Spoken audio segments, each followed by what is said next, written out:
Түннің бір уағы болса да, Ұлжалғас экран алдынан кетер емес.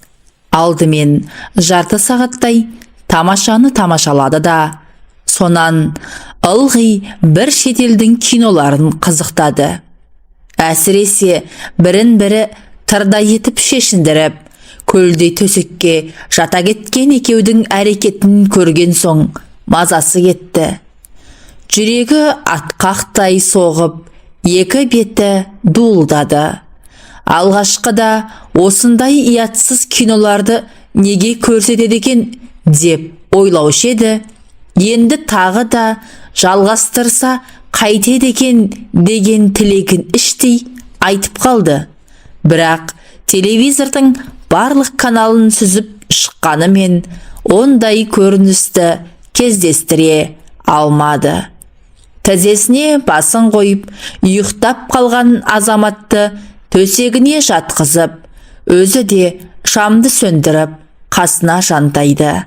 Бір сәт ұйықтап кеткендей болды да, кенет оянып кетті. Содан таң атқанша кірпігі айқасқан жоқ. Көз алдынан жаңа ғана кинодан көргендері қайтадан тізіліп өтті. Денесі бір сып, бір суынды. Үстіндегі көрпені теуіп тастап, астындағы ақжайманы үстіне жапты. Біраздан соң одан тітіркеніп жаурағандай болды да, қайтадан көрпе жамылды. Енді байқады, көрпенің мақтасы іртік-іртік болып түйдектеліп кеткен екен. Ертең сөгіп алып, біраз түтіп, қайта салмасам болмайды екен, деп ойлады. Бұл көрпені Базарбай екеуі үйленгенде шешесі көрші кемпірге қаптыртып, қасына екі көрпеше мен екі жастық қосып, соңынан алып келген еді. Ойлап қараса, оған да 4 жылдай болып қалыпты. Көрпені қайтадан ашып тастады. Қызуы көтеріліп, жүрегі қысылып кеткендей болды.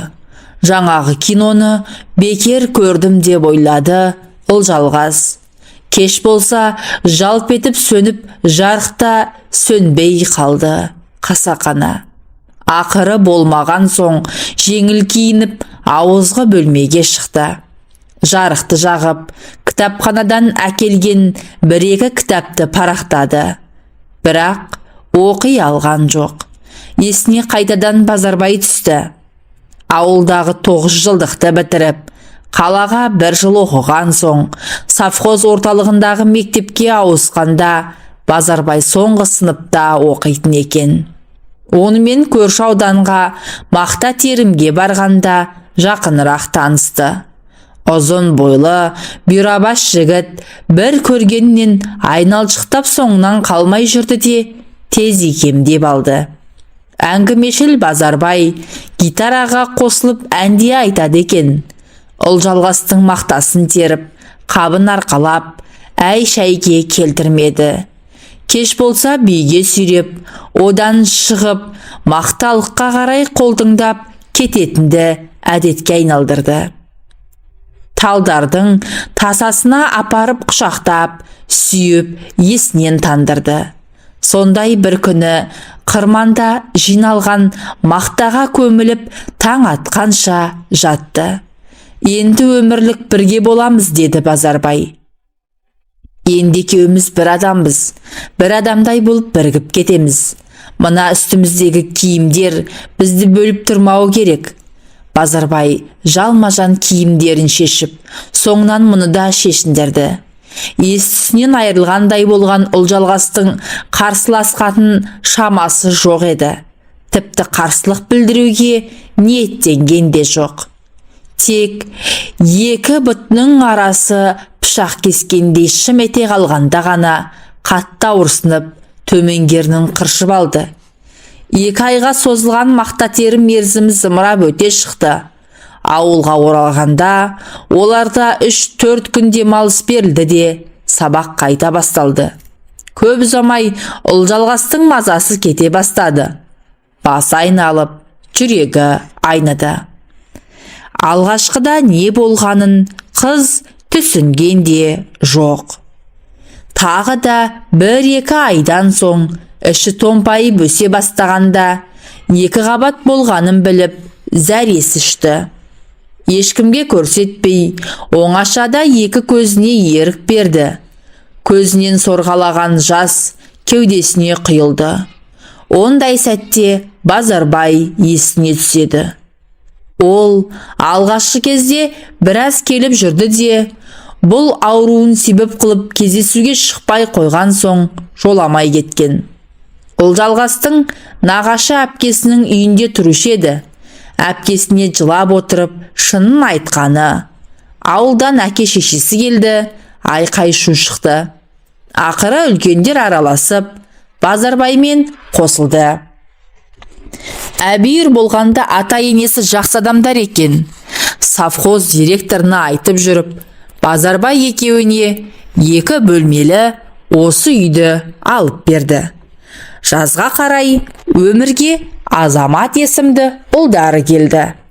Базарбай мектепті бітіріп, совхозға жұмысқа кірді. Ойы осы араға келгенде, Ұлжалғас бөлменің сол жақ бұрышына орналасқан трюмоның алдына барды.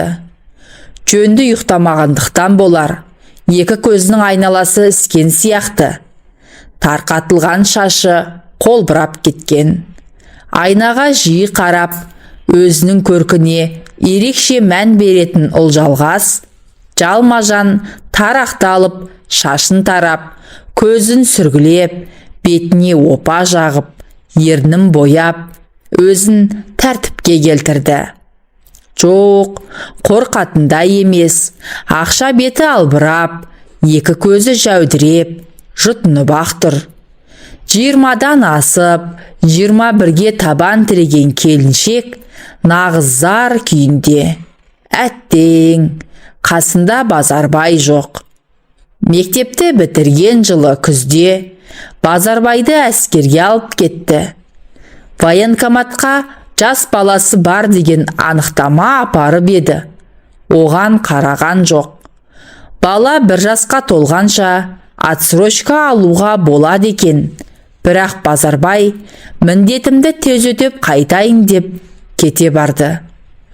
Осыдан 1 жыл өткен соң Базарбай командирінен алғыс алып, 20 күндей демалысқа келіп кетті.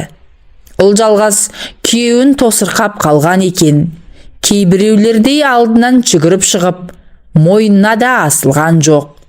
Қайта Базарбай мұны құшақтай алып, ернінен сүйіп, сағынып жеткенін білдірді. Есесіне барлық қызық түнде оңаша қалғанда басталды. Базарбай 1 жылдың ішінде 2 иығы 4 бақтанып, аяқ қолының бұлшық еттері ойнап, әулетті жігітке айналыпты. Үркектеп қалған келіншегін қойнына алып, құмардан шықты. Ұлжалғас өзінің әйел екенін енді сезінді. Еркектің салмағына езіліп, бойына тараған әлдебір ыстық нәрсенің әсерінен 62 тамыр балқып, ләззат алды. Базарбайды әскерден келгенде тосырқап қарсы алған Ұлжалғас енді қайтып кетерінде сыңсылап жылап, мойнынан тас қылып құшақтап, қимай қоштасты. Бұған дейінгі 1 жыл елеусіз өте шыққан екен. Енді әрбір түннің, күннің өтеуі мұң болды. Кеш болды дегенше өзін қоярға жер таппайды. Амалсыздан Базарбайдың суретін қолына алып, мезгіл-мезгіл шөлпілдетіп сүйіп, хат жазатын болды. Бұл да бір дәурен екен. Сағыныштың отына күйдіріп, тағы 1 жыл әніміне өтер шығар деп жүргенде, Базарбайдың әскери дайындық кезінде опат болып, Ұлжалғас күйіп жанып, бір өліп, бір тірілді. Темір табытпен әкелген Базарбайдың денесін сол күйінде ауылдың сыртындағы зиратқа жерледі. Тіпті табытты ашып көрсетпеді де. Естуінше танкінің ішінде жанып кеткен көрінеді. Содан бері 3 жыл өтті. Уақыт емші дегені рас екен. Алғашқыда көзінің жасы құрғамай, қайғуын ішкен уын бұл ағайын құрбы құрдастың көмегімен қайтадан басын көтеріп, тағдырдың жазғанына көндіге бастады. Облыс орталығындағы колледжге сырттай оқуға түсіп, қайнатасының көмегімен жұмысқа орналасты. Ұлжалғас таңертеңгі шайын ішіп, азаматты енесіне тастап, жұмысқа келді. Кітапхана алдында Өміржан күтіп тұр екен. Сәлем бердік, деп амандасты. Сен өзі күннен күнге әдем болып бара жатсың ба? Енді қайт дейсің? Саған ұқсап, сөлбірейіп жүре берейін бе? Мен басы бос әйелмін. Еркектердің көзіне түсуім керек дегендей. Өміржан не дерін білмей қалды. Шамасы мұндай жауапты күтпеген болу керек. Есікті ашып екеуі ішке кірді. Өміржан оқыған кітабын өткізіп, кітап сөрелерін ақтарып жүріп, тағы біреуін алды. Оны мұны айтқан болып, сипақтап, біраз жүрді. Ақыры, бүгін кешке қайда боласың? Деп сұрады. Қайда болушы едім? Үйде боламын да, дейді бұл. Немене? Киноға шақырайын деп педің? Жоқ, бүгін клубта кино болмайтын күн ғой. Жай, әншейін сұрадым. Жалпы, Өміржан момын жігіт. Жоғары білімді, мектепте мұғалім болып істейді. Әлі үйленбеген. Күнде болмаса да, кітапханаға күнара келеді. Дәл бүгінгідей ерте келіп, Ұлжалғасты күтіп тұрады. Оның осылай келіп кетуі соңғы кезде Ұлжалғастың ызасын келтіре бастады. Онда мен кеттім, деді Өміржан. Кетсең, жолың болсын. Қайтып келмесең де болады деп айта жаздады. Өміржан маған сөз салатын шығар деп дәмеленіп жүрді ол. Келген сайын мұны ұнататын кейіп танытады. Әр нәрсені сұрайды. Әзілдескен болады. Одан әріге бармайды. 30-ға жақындаған сүрбойдақ мына түрімен әл талай жүретін шығар. Ыстық суығы бірдей әрі-сәрі жүретін осындайларды Ұлжалғастың әкесі Наурыз көже деп атайтын. Сірә Наурыз көженің тегін әрі ыстық болмайтынын меңзесе керек. Кітапханаға біреу қуғандай болып, екі бала кірді. Менің атым Қожаны беріңізші, деді бірі. Өздері де қожадан айнымайды. Ұлжалғастың көңілі көтеріліп, жүзіне күлкі үйірілді. Балалар шығып кеткен соң, Жидекүл апай келді. Ұзақ жылдар мектепте мұғалім болған қария кітап оқудан жалықпайды. Кезінде Ұлжалғастарға да тарихтан сабақ берген. Хал жағдай сұрасып, іш тартып тұрады. Басқа түскен пәлекетке мойыма, әлі ақпағың ашылар, басың жас қой, дейді. Аңдамай, тағы да бір нәрсеге ұрынып жүрме, деп қосып қояды. Мезгіл түске жақындағанда, совхоз директорының хатшысы келіп, бастыққа шақыртып кетті. Директор өткенде кітапханаға келіп, кітап қорын көріп, бөлменің сықырлаған еденін басып, байқап, қандай жәрдем керектігін сұрап кеткен. Мүмкін сол мәселемен шақырған болар. Әлде кітапхананы аралай жүріп, оның үсті басына қарағыштап, екі көзімен ішіп жеп кетіп еді, кім білсін. Ұлжалғас кабинетке кіргенде, бастық орнынан қарғып тұрып, оның қолынан алып, қарсы алдына отырғызды да. Халің қалай айналайын, деді. Жаман емес. Кітапханаға келушілер бар ма? Әрине, бар. Айлық алып тұрасың ба? 3 айдай болып қалды. Ақша жоқ деп бермей жатыр ғой. Иә, ақша жағы қиын болып тұр. Бірақ саған бергіздіремін. Осыны айтып директор орнынан тұрып кетті. Аяғын жай басып, Олжалғастың жанына келді де: «Саған айтайын дегенім, аудан басшылары кітапхананы жабу туралы тапсырма берді. Балабақшаны, клубты, тіпті медпунктті де жабуға тура келіп тұр. Әрине, саған қиын болатынын түсінемін. Сондықтан, егер мақұл десең, хат жетіп алайын. Түбінде мен қайда болсам, сен қайда боласың. Жалғыз қыдырмаймын», деп тоқ еткізді. Олжалғас директордың көкейіндегіні бірден түсінді. Елуді еңсерген қамқоршы көкеге қалай тойтарыс беруді ойлады. «Хатшы қызыңыз бар емес пе? Оны босатып жіберейін. Ойланып көрейін, ата-енеме айтайын», деді ол, аузына басқа сөз түспей. Директордың кабинетінен шығып, кітапханаға келген соң, келіншекті қалың ойлар қамап алды. Сонда директордың не ойлағаны бар? Мұны өзіне қуыршақ етіп алмақ па? Қаншалықты қамқорлық көрсетпекші? Жоқ, бір қызықтап, далаға тастап кетпек пе? Ерегіскенде есебін тауып, Өміржанға тиіп алғаны дұрыс па? Қанша дегенмен жоғары білімді мұғалім өлтірмейді ғой. Бірақ соның тірі жанға лайықты бір қылығы жоқ. Еркек болып жарытпас. Соңғы сөзді айтып, Олжалғас біраз күліп алды. Кенет көз алдына Оразбай келді.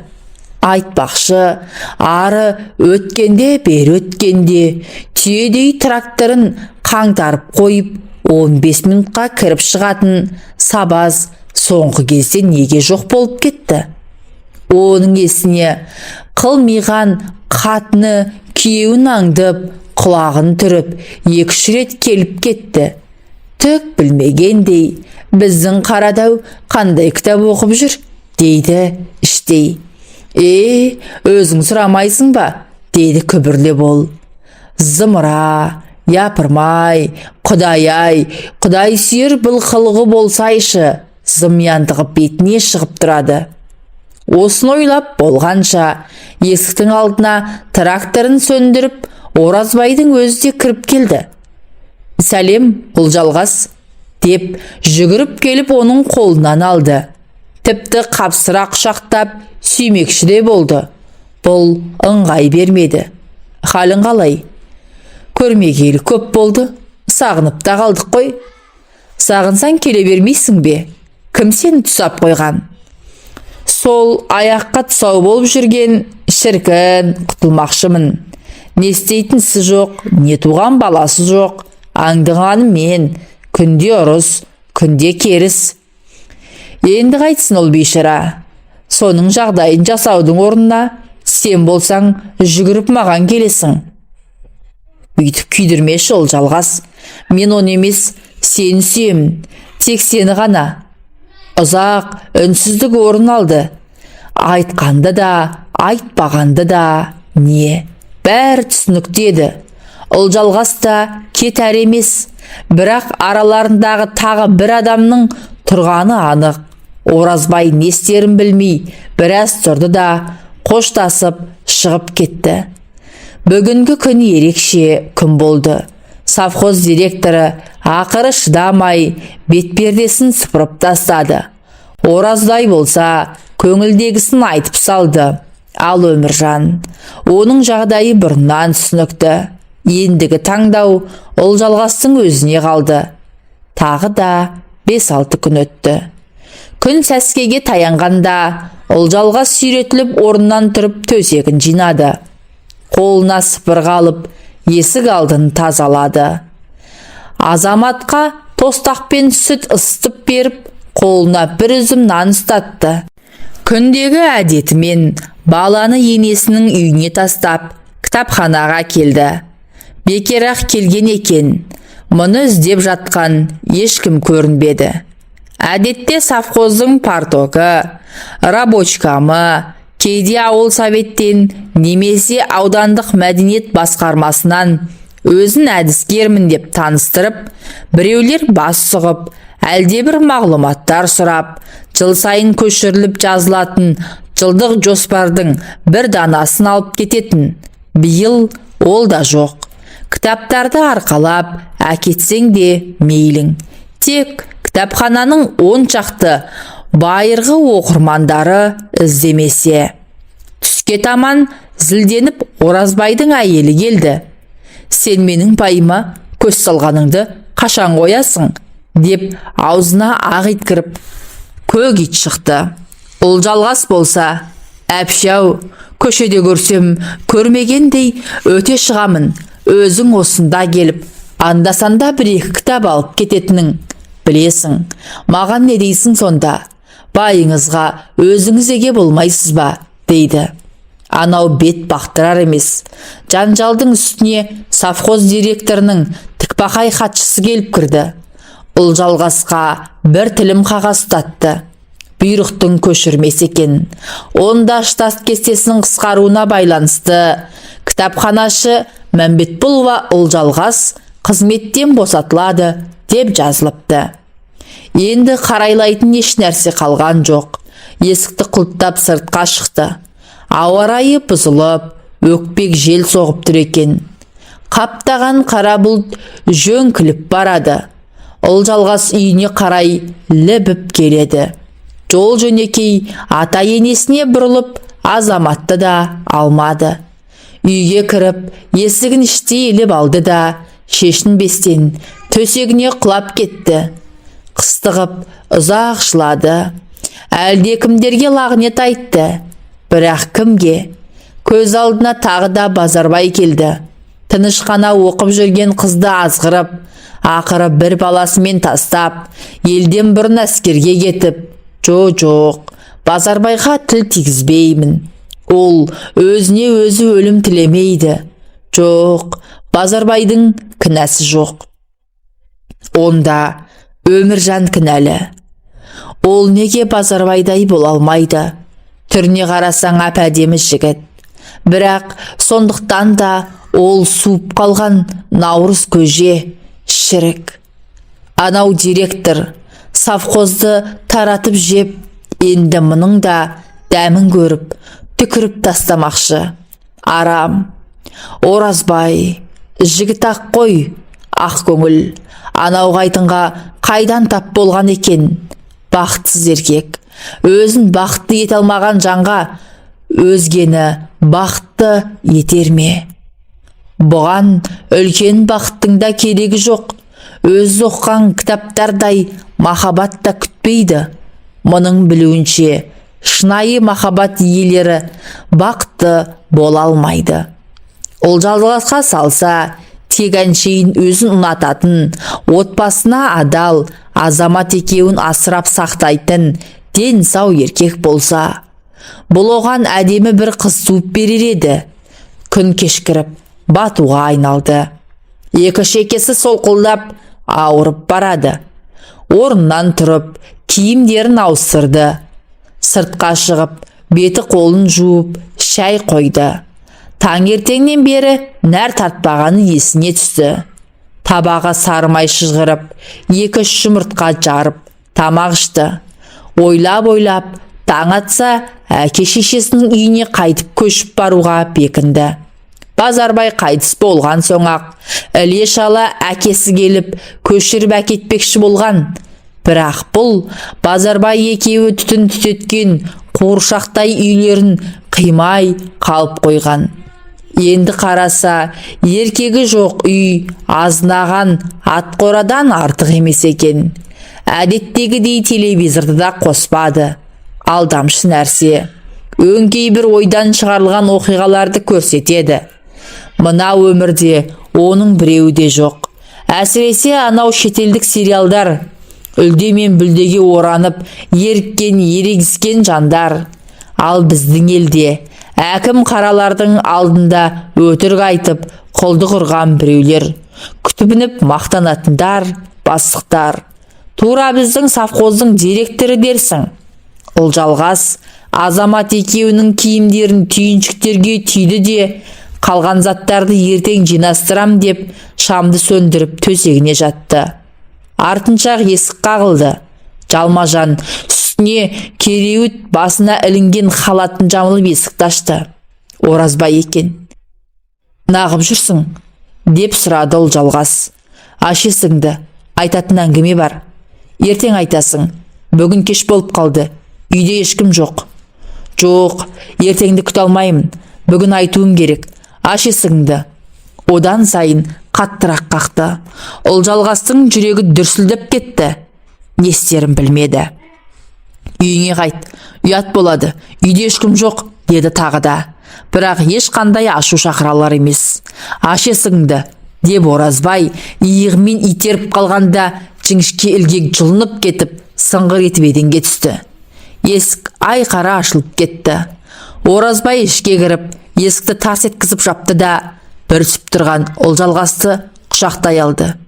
«Мен саған келдім», деді алқынып. «Бір жолата келдім».